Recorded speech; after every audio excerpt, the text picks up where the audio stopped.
Ernesto llegó al trabajo muy preocupado. Una vez más, tenía que pedir un adelanto de salario porque su sueldo como recepcionista no le alcanzaba para cubrir todos sus gastos. Mientras pensaba cómo iba a solicitarlo, vio llegar a su compañera Julia. Ella compartía recepción con él y tenía el mismo salario, pero Ernesto nunca le había escuchado quejarse por el dinero.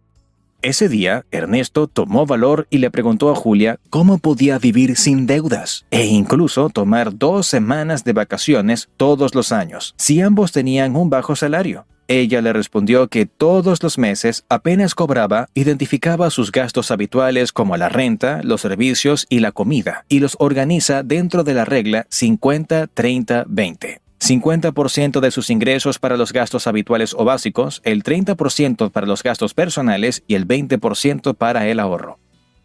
Ernesto ya estaba por abrir la boca para preguntar por ese porcentaje de ahorro, pero entonces Julia le aclaró que al principio no fue fácil ahorrar el 20% de su ingreso. Empezó con un 5% y poco a poco, a la vez que ajustaba sus gastos no esenciales, fue aumentando su porcentaje de ahorro hasta lograr la meta del 20%. De esta manera, Julia lograba mantener el equilibrio entre los gastos y los ahorros y nunca dependía de las tarjetas de crédito. A Ernesto le encantó la idea de no depender de nadie para llegar a fin de mes, así que al mes siguiente intentó identificar sus gastos para aplicar esta regla. Se dio cuenta entonces de que, a diferencia de su compañera, él destina más de la mitad de su salario en gastos personales. Por ejemplo, había cambiado su celular por un modelo más nuevo 2 veces en el último año. Cuando le contó esto a Julia, ella le explicó que para mantener los gastos no habituales a raya, siempre usaba la técnica de las 3 preguntas. ¿Necesito esto ahora mismo? ¿Estaré bien si no lo compro? ¿Tendré suficiente dinero después de comprar esto? Así, Ernesto se dio cuenta de que no había sido necesario cambiar su celular, que comprarlo le causó más problemas que soluciones, y sobre todo, que después el dinero no le alcanzaba. Hábito número 1. Planifica tus gastos a principio de mes y reduce al máximo todos aquellos que no sean esenciales. Cansado de hacer tantas cuentas, Ernesto empezó a tener hambre, así que salió a comprar comida para almorzar. El hotel donde trabaja está en una zona exclusiva, así que las opciones siempre son bastante caras. Solo en el almuerzo gastó $10 por un sándwich y una bebida. Cuando llegó al comedor, vio que José, el responsable de limpieza, estaba comiendo de un Tupperware o un envase. Había llevado la comida desde su casa. De hecho, olía y se veía muy rica. Ernesto le dijo a José que él había gastado $10 en un sándwich que no era para nada apetecible comparado con lo que veía en su Tupperware. Él, sorprendido, le dijo que para preparar su comida en casa solo había gastado $5. No solo eso, sino que además el recipiente en el que llevaba la comida era reutilizable, con lo cual de paso ayudaba a cuidar el medio ambiente al no tener que botar a la basura cada día recipientes desechables.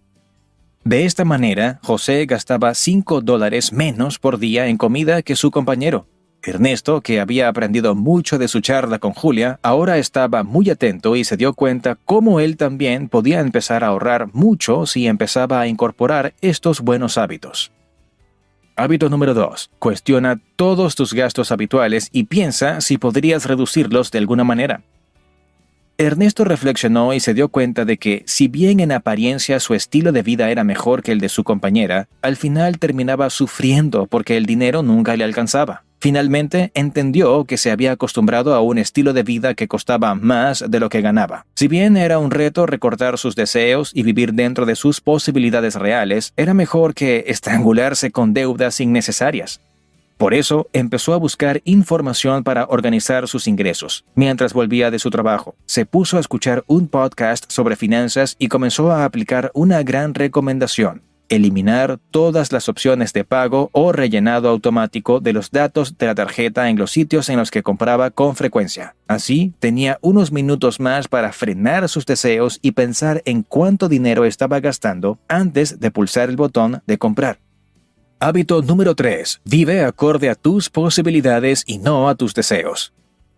Una tarde llegó un cliente del hotel a la recepción. Cuando Ernesto lo recibió y miró la base de datos, se dio cuenta de que había llegado 2 días antes. Le preguntó al cliente qué le había pasado y este le contestó que había tenido que adelantar su vuelo por una urgencia, así que pagaría 2 noches más.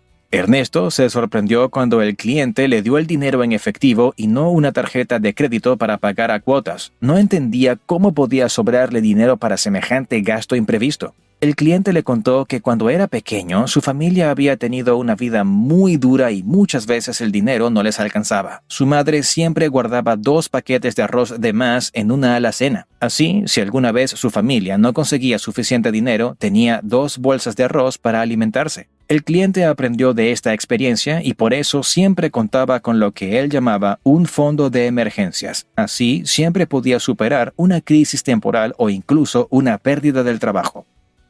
Hábito número 4. Ten siempre un fondo de emergencias para los gastos inesperados. Ernesto empezó a poner en práctica todo lo que aprendió. Dejó de comprar algunas cosas que le gustaban, pero que no necesitaba. Empezó a preparar su comida en casa, a administrar su dinero para no gastar más de lo que se gana, lo que le permitió empezar a hacer sus primeros ahorros con el propósito de crear su fondo de emergencias. Ahora no solo no tiene que pedir más adelantos ni dinero prestado, sino que está organizando sus próximas vacaciones. Eso sí, sin generar deudas. Ahora coméntanos si incorporas algunos de estos hábitos para tener una economía saludable. Y si tienes otros, compártelos con nosotros. Hasta el próximo video.